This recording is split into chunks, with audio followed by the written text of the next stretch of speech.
We're here with John Goodwood, president of Galaxy Press, one of the preeminent publishers of science fiction and fantasy today. We're going to talk to John about not only what it's like to be the president of a large publishing company, but specifically we want to find out about the contest Writers of the Future, which is just, I believe, celebrated its 25th anniversary. And really brings up aspiring writers, and this will be good for you guys out there listening and watching to find out maybe what it is that Writers of the Future looks for, and also talk a little bit about Illustrators of the Future, which came about after Writers of the Future. So let's start with, wow, you're the president of a big publishing house, and there's lots of people who have ideas. So A, what do they do with those ideas if they want to talk to you? And B, what's it like? Well, actually, let's start backwards. What's it like being the president of a really cool publishing house? Well, it's actually a, I love it as it probably is the initial answer. I love reading. I've grown up reading, and so it gives me the opportunity to just meet a lot of people that are very, very smart, the various writers and authors. I also love publishing. I specifically publish the fiction works of L. Ron Hubbard. And as some people may or may not know, he's a very prolific writer in the 1930s and 40s, publishing about 250 different fiction works. Wow. With his and any of 15 different pen names. In fact, the backdrop you see here with all these different pulp covers are some of the ones that he actually published in. To give you some perspective, my brother and I have managed to publish 3.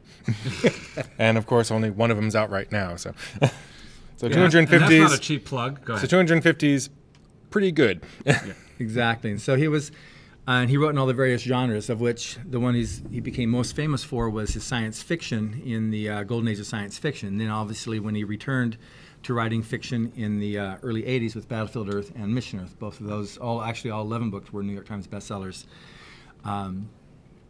But with publishing, I'm able to meet a lot of other incredible science fiction writers, and also with the contest that we publish, Writers of the Future, which you already alluded to at the introduction. There's a lot of incredible judges that we work with who came on board when Mr. Hubbard started the contest in 1983. And the purpose of what science fiction is and that whole concept of what they're going for as authors is something that it continues to just pull me forward with the desire to get more people to read. And also as a publisher, I work a lot with schools and getting young adults to read, knowing that when people don't read, it definitely leads a sour path of life. So we do a lot of things to get young adults and encourage them, especially young boys, which is what these pulps really do a lot of. And so I work a lot with teachers and librarians specifically to get young boys reading, which these pulp stories are great. It's interesting. Eitan and I did an interview with somebody who's doing a documentary, and one of the questions, and it's for kids, and he asked these kids, do you think you're going to go to the moon? And they're generally between the ages of 12 and 16. And almost all of them say no, or they're not interested. And there seems to be this real lack of interest in the excitement that you talk about that pulp brings, that for certainly Eitan and I and my children themselves, we always look up at the moon and say, you're going to be there one day. Yeah. Sadly lacking. So it certainly is a wonderful mission, to be able to do that. One thing we're finding out too, a lot of the current fare for YA is young adult. Female, yeah, YA young adult is for girls, and there isn't a whole lot because girls read more than boys, so there's not a whole lot being published for boys because it's just not that big of a market. Right. Straight dollars and cents, and so we had one. It was interesting enough. One representative who was reviewing our books, he brought them home, and he has a son that doesn't read, and his son said, Dad, do you have more of these books? And the father was just like, he called us at 10 o'clock at night saying, is this, do you have more of these books coming out? Because I want to rep you, I want to get these to all the different schools. This is a total missing niche that's going on right now. And this is the classics. These are the classic stuff. Fantastic. I've had, on these books between Publishers Weekly, Library Journal, School Library Journal, and Book List, I've had about 80 reviews in the last year and a half of these books. They're being reviewed as new material because they weren't, when they were first published, they came out as magazines, so they never were published as books. The names you just talked about, those are all trade, and they're very tough magazines to get reviewed in, so that's really fantastic. Yeah, so it's about 80 of them all saying that, one of the ones that came out recently from Publishers Weekly called Hubbard one of the greatest writers of the 20th century because of what he did with these stories and what he's able to write. So. What is the percentage, if you don't mind me asking, of new versus refound, reprinted fiction would you say you publish? Well, I publish, right now, The only new fiction I publish is right here is Writers of the Future, which we'll get to momentarily.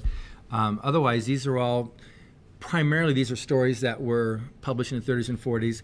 There are another 100 stories that he wrote that weren't published, which we're putting those out a little bit here and there. I've got, it's really interesting because I've been working with a lot of the genre publications as well. You know, so of course there's Locus and a Comic Buyer's Guide that I've got great reviews from. But Fangoria, which is the premier horror magazine. So I was just in New York last week at an event at the Explorers Club, and the editor of Fangoria was there. He's just finished reading one of our pulp stories, Dead Men Kill, which is the only zombie story that Hubbard ever wrote. He said it was great, so they're posting a review on Fangoria. So we're getting out there to just let people to find this type of storytelling, which a lot of people are like, wow, that's really good. I didn't know that type of stuff existed. So it's been a total blast. Like I said, meeting all kinds of editors. I've got Western magazines, science fiction magazines, fantasy magazines, the horror magazines, some adventure magazines that are doing reviews and articles.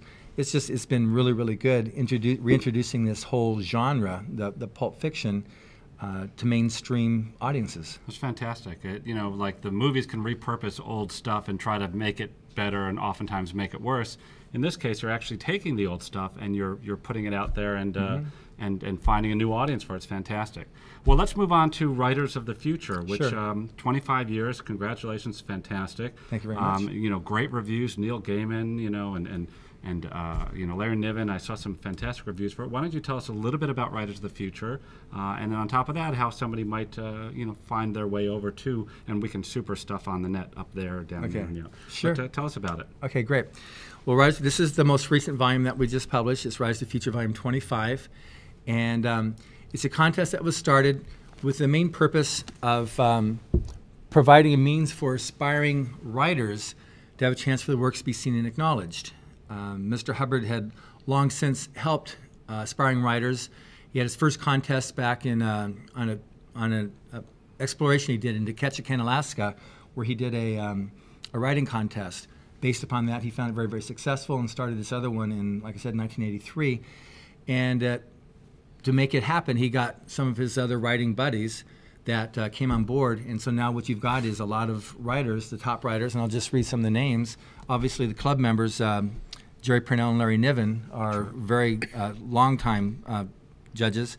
But Kevin Anderson, Doug Beeson, Greg Benford, Orson Scott Card, Brian Herbert, Nina Creaky Hoffman, Anne McCaffrey, Rebecca Mesta, Fred Pohl, Jerry Purnell, I said Jerry, Tim Powers, Robert Sawyer, Robert Silverberg, Katie Wentworth, Sean Williams, and Dave Wolverton are all judges. Essentially the who's who of science fiction. Exactly. Right. And the reason why that they support this is because it's the only strictly merit-based competition of its kind. Just so you know, when the entries come in, the names are taken off and a number is assigned. So all the judges ever see is only a number. They have no idea if it's male or female, age, anything. All you have is it's the merit of the story, whether it makes it or not. So that's what makes it so good, and why some people submit to it, and why winners automatically, their stories are taken out of the slush piles. It's not just winners now, it's also finalists, because it's such a high quality of story that even if you're a finalist, they'll put that in their biographies. And then because of that success, Illustrators of the Future started a few years later, and in there, and if you're familiar with illustrators, judges there, Vincent DeFate, Diane Leo Dillon, Bob Eggleton, Frank Frazetta, Laura Fries, and Frank Kelly Fries is one of the original coordinating judges for this and was a judge up until he passed.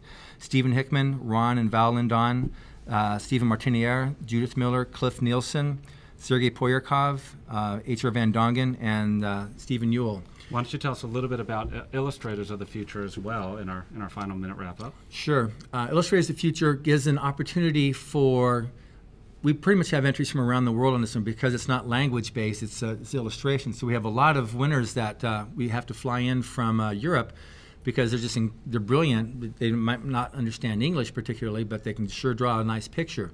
So what they do is, the whole thing is illustration, which is how to be able to tell a story through a picture, not just draw a pretty picture, but it's got to be able to tell the story.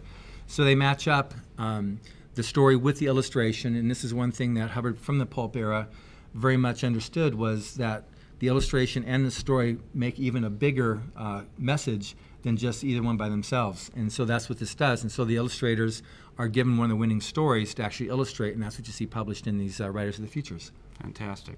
John Goodwin, thank you very much for being with NeverEndingPandel.com. We really appreciate you spending time with us and opening up your beautiful facility for our program. Great. Thank you very much. Nice meeting you.